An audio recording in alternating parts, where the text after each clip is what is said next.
All right. Hello and welcome to the first session in a four-part series on working in the outdoor industry, presented with support from the VF Foundation. My name is Chris Perkins, and I'm a senior director at the Outdoor Recreation Roundtable, a coalition of organizations across the outdoor recreation economy. Our community of outdoor trade associations and businesses, whose logos you see here, is united by the belief that as a society, we are better off when we invest in outdoor recreation amenities and enable people to spend time outdoors, which supports economic development, public health, and connection to nature. Whether it's in a national park or forest, lake or ocean, or local green space near you, turns out that a lot of Americans love to spend time outdoors. Over half the population turns to our industry on an annual basis to get outside, and millions more than ever before. In fact, when measured by the government, this is an $862 billion industry that creates 4.5 million jobs.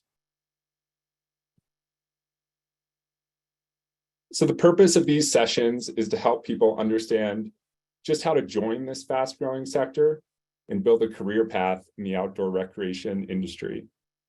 Today's session is the first of four. On March 15th, we'll discuss entry points to the outdoor recreation industry. On March 22nd, we'll cover academic and trade programs to support worker advancement in the outdoor industry. And on April 12th, we'll forecast trends and skills that will be in high demand in the outdoor industry in the years to come. Each session will showcase experts from across the industry to share their perspectives on why this sector provides great opportunities for prospective talent, as well as thoughts on how to enter, build a career, and thrive in the outdoor industry. We hope you can join all these sessions, and they will be recorded and accompanied by resources for a new outdoor workforce hub on ORR's website.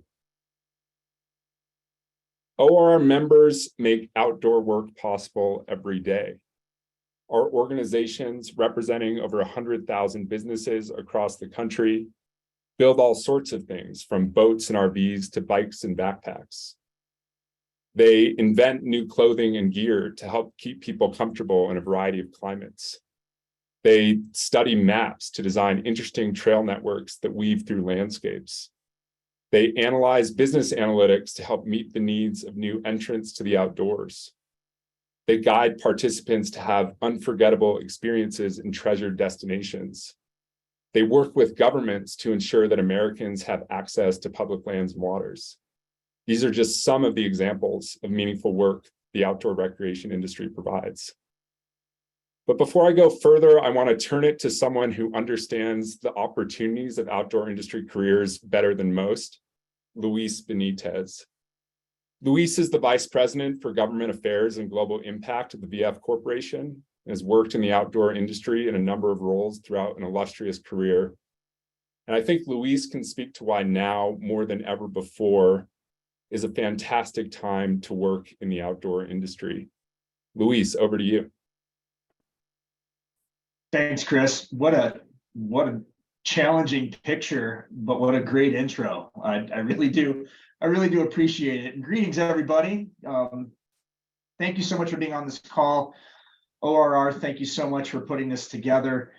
You know, the only thing I'd like to share with everyone is that if you would have told me 15 years ago that an Outward Bound instructor living out of the back of his truck in Leadville, Colorado, trying to cobble together a career and a path and a life out of the industry would live to see the day where the economic impact of what we do is being codified within the Department of Commerce, where what we do within academia is now showing us master level and PhD level degree programs focused on the outdoor industry and the economy, to where the connectivity and the rationale behind what we do for public health is being driven by state level and federal level policies within the United States and in some cases around the world. I would have told you were nuts, that there was no practical application and that we would always be seen as the fun kids. As we dive into this era of inclusivity and equitable access to the outdoors, who we are both as an economy and as a community, I do think now truly is the best time to be exploring not only gaining entry to the industry, but also starting to ask yourself a much larger question of what your role could or should be in the progression of this industry. So often I find that we within this family are best described as cross-pollinators. A lot of folks that start in the guiding industry move into product, product moves into purpose, purpose moves into policy. And if you're wondering how all that could possibly be connected, I've just loosely described and defined the last 20 years of my life. So what I would encourage everybody on this call to consider and to engage in is recognizing, are you pushing yourself hard enough to ask those larger questions of what your contribution and capabilities are? Are you seeing the other lanes in the industry not as, well, I don't have any part of that. That's something that somebody else does. Sounds pretty neat, but I'm over here. Are you challenging that perception of where you could be or where you should be? So often now I hear about how we're creating spaces at a table where no spaces used to exist. How we're destroying and rebuilding that very table to ensure that the community and the contributions grow and evolve. I can't thank all of you enough for being willing to step into this space and have this conversation. And Chris, I'm really humbled that you would allow me a couple of minutes to help kick it off. What I would share with all of you in closing is, regardless of where you are in this process, regardless of what you're going to focus on moving into the future, maintain an open door policy with those around you. You may think you have little to offer in this space if you're just beginning. You may think you have nothing to offer if you're talking about a lane that's different from yours or a space that you've never occupied before. The beauty, magic, and value of the outdoor industry and the economy is that we potentially someday, hopefully, will show up speaking with one voice and one purpose. And the way we get there is exactly through the exploration that you're willing to take both on this call and engaging in whatever path you choose, making that possible. So Chris, thanks for the time. Appreciate a couple of minutes to chat. Thank you so much, Luis. You always know the right questions to ask, and your inspirational remarks, I think, provide some great foundation for the rest of the call. And thanks for making time in the midst of your busy schedule today. So at this point, we know that outdoor recreation is hugely popular and that there are hundreds of thousands of organizations that help make outdoor recreation experiences possible. But I think it might be valuable to back up and ask a different question altogether. What is outdoor recreation? Well, outdoor recreation is anything that people do for pleasure outdoors. Things like hiking and biking, skiing and climbing, hunting, fishing, motorized recreation and RVing, bird watching, camping, horseback riding, and so many other activities. And as shown by these pictures, it can take place in far-off canyons or close to home in an urban setting. Hundreds of millions of Americans do these activities every year, more than ever before, as the pandemic has reminded us just how valuable the outdoors are to all of us. So now that we know what outdoor recreation is, here's our second question. What kinds of organizations support outdoor recreation? Well, this helpful graphic on the right from the Oregon State University Center for the Outdoor Recreation Economy shows us some of the types of organizations that exist in the outdoor industry, from manufacturing, retail, and guides and outfitters in the private sector, community economic development groups, tribal nations, and local, state, and federal agencies in the public sector, and community groups Service Corps, and advocacy and trade associations in the nonprofit sector. And now let's ask a third question. What do outdoor consumers need? Well, they need well-designed and high-quality clothing, footwear, and gear to adapt to the climate of their favorite destinations. They need next-generation outdoor vehicles to access their favorite places. They need supportive policies, rules, and regulations that enable people to have memorable outdoor experiences. They need navigation and orientation technologies to go to places that are appropriate for their skill levels. They need communities of like-minded people to enjoy time outside with. They need experts to help guide them through unfamiliar locations and to help guarantee safe experiences, and so many other things. And as you may have guessed, every one of these needs corresponds to a skilled professional who has built a career in the outdoor industry. And here we want to make one thing clear. Outdoor careers do not require outdoor experience. So many talented people in our industry didn't grow up camping, skiing, or hiking. Most jobs just don't require this experience. Outdoor workers have all sorts of passions and skill sets, from technical expertise and hands-on manufacturing, or graphic and apparel design, or advanced business analytics, or critical thinking skills required to lead organizations. So for these reasons, many people pivot into the outdoor industry from other industries, and their skill sets are immediately valuable. And now I'm sure you're thinking, where might I fit in? Well, last year, ORR presented a report that broke down the wide diversity of outdoor jobs into 3 categories. First are technical specialists. These are people who love solving design challenges, working to build things, seeing the tangible results of their labor, and don't mind being behind the scenes. And here are some jobs that would be classified as technical specialists within the outdoor industry. Next are public engagement roles. These are people who get their energy being around other people and like aspects of storytelling and interpretation to be involved in their work. They are most satisfied when people around them have great days in the outdoors. And here are some examples of public engagement roles in the outdoor industry. Last are integrators. These sorts of workers aren't easily captured in one box. They have aspects of public-facing and internal work woven into their job. They like crafting plans for the future, solving challenges, and communicating with a diverse set of stakeholders about the importance of the outdoors. You can actually dive deeper into these jobs by going to our career path module and learning from real people about the sorts of jobs they hold in the outdoor industry. For instance, Daryl Anthony, who you'll learn more from today.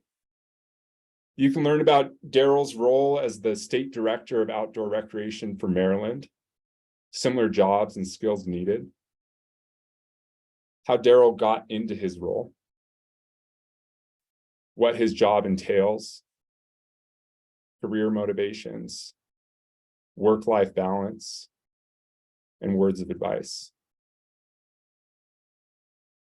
And these modules showcase a wide diversity of professionals in the outdoor industry.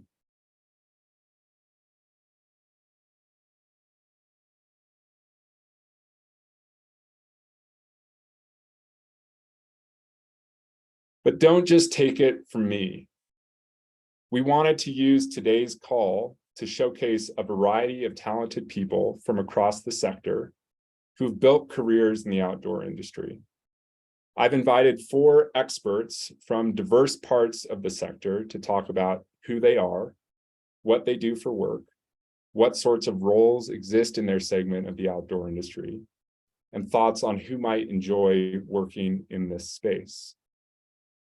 And first, I'm proud to introduce Danica Carey, the Director of Marketing Operations at Seirus Innovation, to talk about what she does in her work what sorts of roles exist in this segment, and thoughts on who might enjoy working in this space. Danica, feel free to take it away. How's it going, everyone? Yeah, so thank you, Chris. And I think that was a pretty good overview of some of the roles available in this space. And I think one that's missing in there is entrepreneurship. I think our industry, over the course of the history of development over the past about 60 plus years in the US, there's been a lot of room for entrepreneurship and innovation. And that's actually how our company started. My father started it in 1979 with the invention of the cat track, and continued to just throughout the years look at what are the gaps in the industry, what do people need, what problem isn't being solved, and that is how a lot of our development operates. And I think, with that in mind, there are just so many avenues with which you can get involved. Like Chris mentioned, outdoor experience is not required, but it is a great way to also start to just look and see where your interest lies and try to find which channel feels right for you.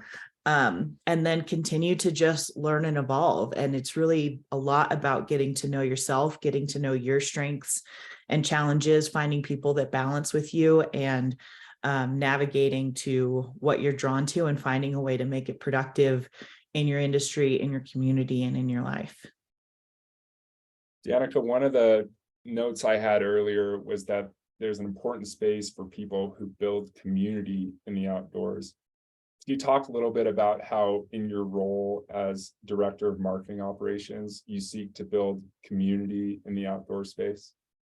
Definitely. I mean, at the end of the day, marketing is really communication. And I think one way to make sure to level set and check yourself is checking with other people, right? Like, we all have something that we believe in, that we build, that we feel confident in. And if you don't really crowdsource that with other people in your environment, and as far as you can get outside of your own wheelhouse, then you really don't know if you have something that's as helpful to your community as you believe it is.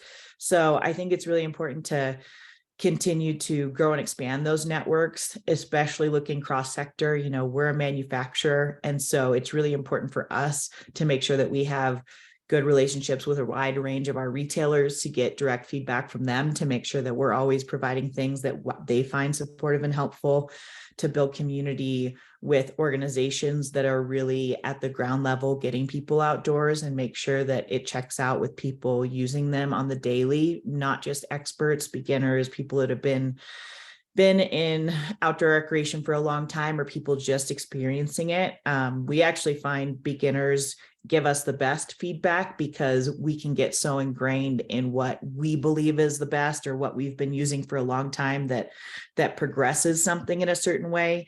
And having someone come in with fresh eyes and a fresh look to give that perspective that it's hard to see when you're so deep in the ocean on something. So I think community is a massive part of it, especially with how large our population's getting, how large our industry is growing now, to make sure that you have a community that you feel like gives you the right amount of feedback and support to be able to push you when you need to be pushed, and believe in you when you need someone else to believe in you. Thank you so much for joining us, Danica. If I can speak candidly, Danica is a powerhouse in this industry, and particularly a force for creating inclusion and welcoming environments across the industry, and in winter sports in particular. So thank you so much for joining us, Danica. You bet. Thanks for having me. Next is Nikki Storey, the president of the Great Lakes Boat Building School, who's going to talk about a slightly different segment of the industry and what she does in her work every day. Take it away, Nikki. Oh, thank you so much, Chris, for this opportunity to share what a great industry we have. And many of you can see, I'm sure, the photo that I have behind me, and it's all about boats in my industry. So, of course, as Chris mentioned, I'm the president of Great Lakes Boat Building School, which is located in Michigan. I've been with the school over 8 years. And one little fun fact about Nikki is that I did not grow up on the water. As a matter of fact, I would have been more likely to be on a tractor in a farm field. I grew up in a farm community and truthfully never had the opportunity to get on boats. And so going back to the original point that was made by Chris earlier was you do not have to have experience in being on boats in order to enter an industry like the marine industry. So one of the things I love about working in the marine industry and what I do at the school is helping students find amazing careers in a dynamic industry and living near and or on the water, which is really cool. A little bit about the GLBBS mission. We're really focused on providing rewarding careers in the marine industry. And let me tell you, the industry is hot right now. It is literally on fire. And one of those things that I can speak to that helps to support that fact is that over the last 6 years, our school has experienced 100% placement, which in truth, you can't even say that about Harvard or University of Michigan or most state universities, right? That 100% placement just shows to you the demand that is out there in the industry and the need for people to come out and work in it. So again, going back to the point, students at Great Lakes Boat Building School have little to no experience coming in here, even being on boats. We've had students that have come to school here that have never been on a boat, but they just have an interest in the water or even just the outdoor recreation space. So just thinking about why would somebody choose the marine industry such as an industry like auto? And truthfully, it really comes back to a passion for living and working on the water. You know, one of the pictures here that Chris has up, which I absolutely love, is George, and you can see him in his boat here on this slide. And he certainly doesn't look like he hates what he's doing, that's for sure. So there's a lot of joy in being able to go to work every day and be able to get out on boats and do things out on the water while you're working at the same time. So let's talk a little bit about jobs. That's one of the questions Chris wanted me to address. And I'm going to refer back to the 100% placement. This is just a small example of the demand for graduates or people in the industry. It's estimated that approximately up to 40,000 jobs are available in the industry across the country right now. And some of those jobs include working for marinas or retailers. Those jobs would be maybe a marine technician, a porter, somebody that might work as a dockhand. There's also the opportunity to work for manufacturers or boat builders. And they're always looking for technicians, operations people, line workers, engineers, you know, that really going back to, you know, marketing, all those things that you wouldn't think necessarily wouldn't work in those areas, but there's opportunities for that too. So in terms of position requirements and the qualifications you might need in order to pursue a career, there are a lot of entry-level jobs that you can work in and just kind of tip your toes in and see if you might be interested in diving in more. Really what's important is that you have a positive attitude and you're ready to show up and go to work every day. One of the other really cool things, and I hear this from employers all the time, is the opportunity for growth. You might start at an entry-level job, and if you have that good attitude and hard work ethic, the sky's the limit. I really want to share an example of that actually, and I want you to check out this gentleman. It is the manufacturer called Intrepid Power Boats out of Florida, and their president, Ken Clinton. You have to look him up. He's just a dynamic force, the most positive human being. Literally started as a basic line worker with no formalized training. He's been with Intrepid 32 years now and holds the president, which completely drives, innovates, and produces like literally some of the world's finest boats. He's respected and he's well known. And truthfully, if you asked him how did he do it, he would say positive attitude and grinding it out every single day. So check him out. He's got cool videos too. So in terms of careers, at Great Lakes Boat Building School, it's not just coming here for a job. We want to set you up for a career. Some of the things that we do here is the certifications that you need in order to be successful in the industry. Some of the major manufacturers to work on boats, such as Mercury Marine, Ilmore Manufacturing, and there's many, many more out there too. But if you're looking at schools, you're going to be set up for taking certifications that get you set up to skill up as you go out into the industry and work. So in terms of what kinds of people seem to thrive at working in this industry, truthfully, it's problem solvers, right? Every single day, you're going to be helping someone solve a problem, whether it's a customer, whether it's a supervisor, whether it's a teammate. If you can solve problems, you will be successful. And if you're considering a career in the marine industry, if you're in high school, if you're right out of high school and college, what I would suggest is even getting a part-time job at a local marina or at a dealer, and, you know, putting in a little bit of time and getting a little time on the water too, of course, to see if that's a career path that you'd like to pursue. And then, you know, if you want to learn more about full-time careers, you know, I'm absolutely open to talk about that and help you find the right career path for you. Nikki, thank you so much. And I really hold Great Lakes Boat Building School and as well as the RV Technical Institute in the RV space as two prime examples of schools for expanding the trades in the outdoor industry. I did have a question for you. For sure. If I were to show up to the school on a given day and step out onto the floor, what sorts of things might I see your students doing on the floor? What might they be tinkering with?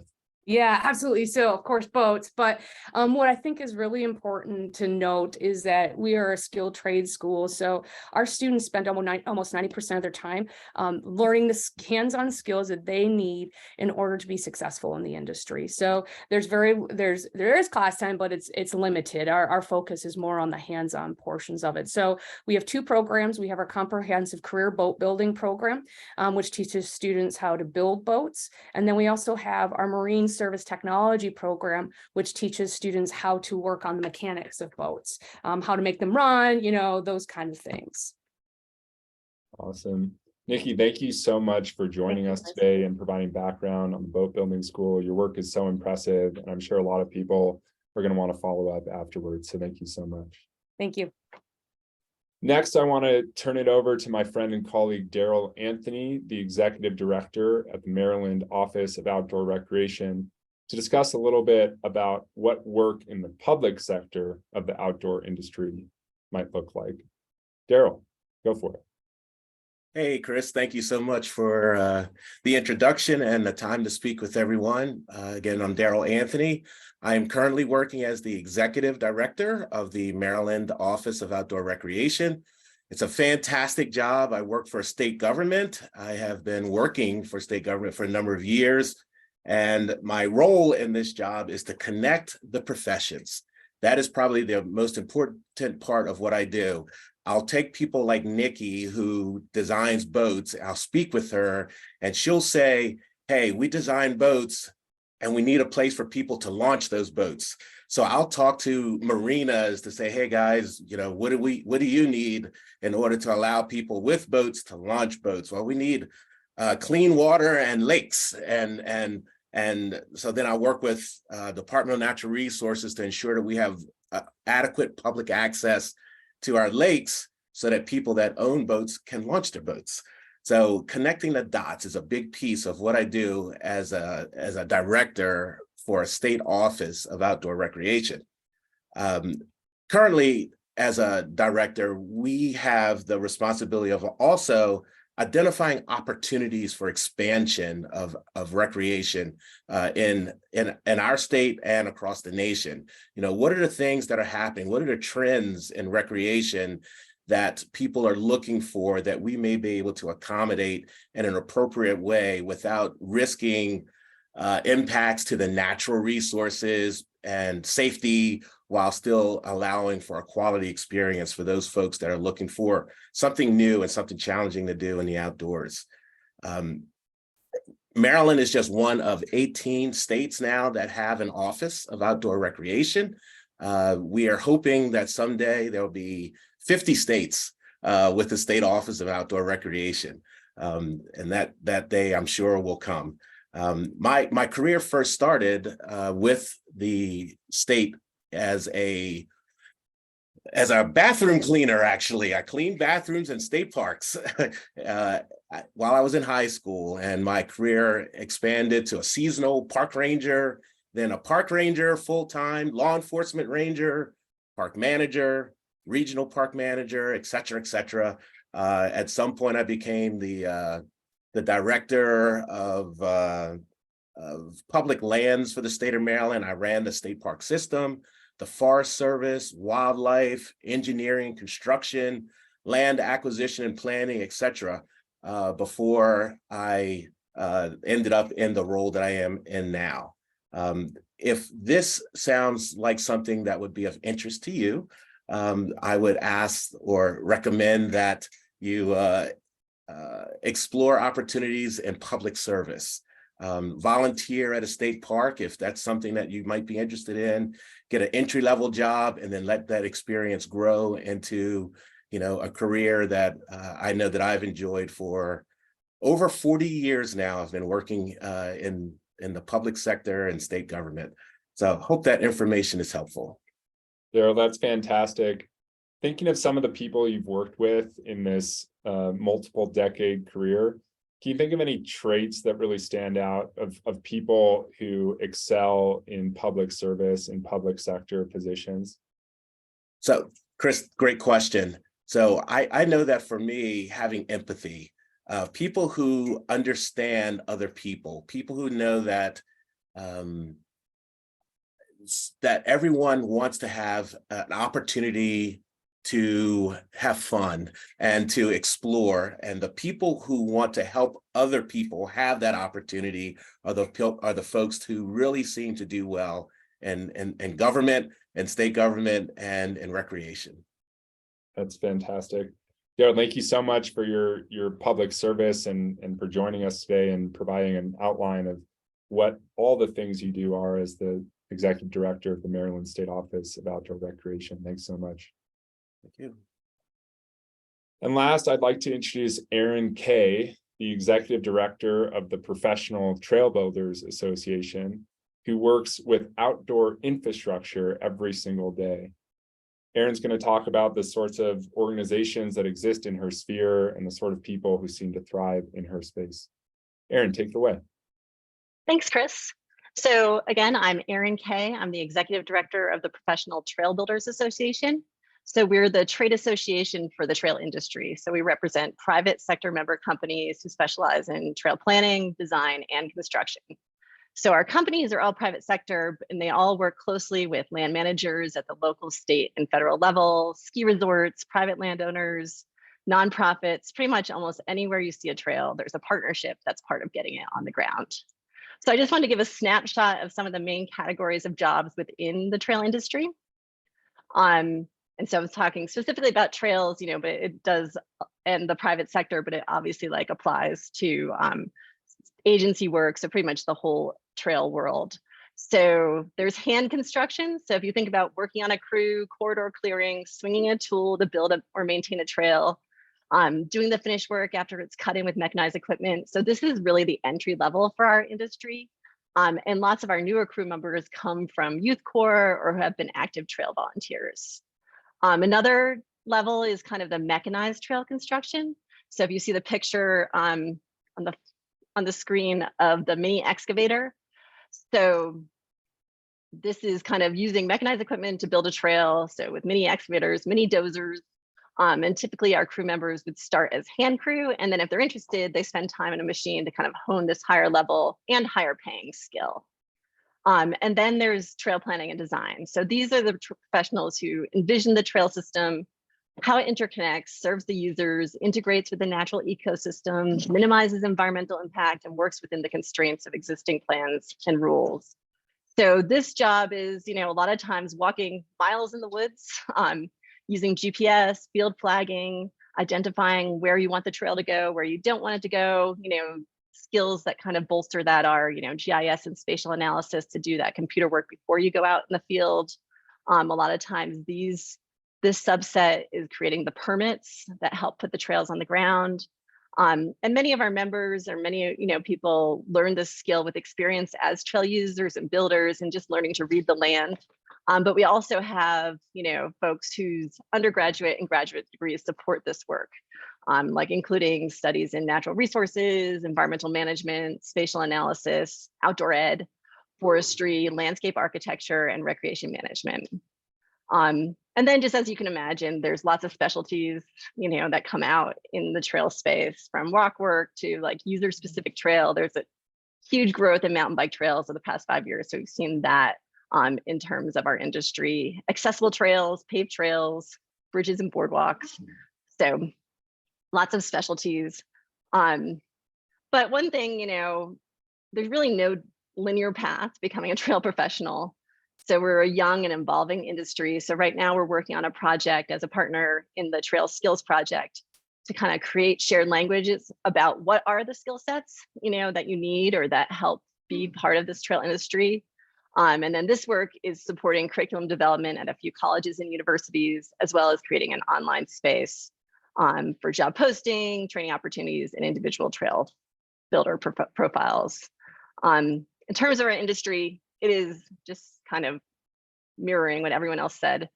It's growing like crazy. Every single one of our construction companies is hiring right now.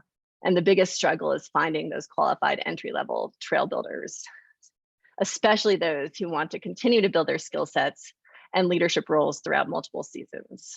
And so at a recent board meeting, we were just talking about like how and why we all kind of joined the trail building world.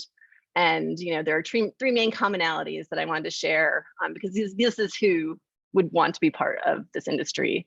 So wanting to work outside, immersed in nature, enjoying physical work to create something tangible that ultimately leaves a legacy with each project and has the potential to benefit so many people. And then really, as I've heard from other folks today, is it's passion. Every single person in our space has a passion for trails, which really makes it a great community to be a part of. Aaryn, that's fantastic. And it's dawning on me in this moment that the network of trails that I enjoy every day has dozens of skilled professionals behind the scenes thinking really critically about how to make that experience as enjoyable as possible for the recreational public. So big thanks to not just you, but your whole community for the work that you do to make outdoor recreation so accessible and fun for so many. Thank you so much for joining us today. Thank you. So I want to conclude today with a few key takeaways. If you take away nothing else from today's presentation, we hope that it's these three things. First is that the outdoor industry is a fast-growing and major contributor to the US economy. In fact, when measured by the US Bureau of Economic Analysis, it's an $862 billion industry, creating 4.5 million American jobs. Second is that outdoor recreation provides high-quality careers across the public, private, and nonprofit sectors. I hope our experts today were able to illustrate some of the reasons why these jobs are so enjoyable. And lastly, is that outdoor careers do not require outdoor experience. As I mentioned before, so many talented people in our industry didn't grow up camping, skiing, or hiking. Most jobs just don't require this experience. And so for these reasons, many people pivot into the outdoor industry from other industries, and their skill sets are immediately valuable.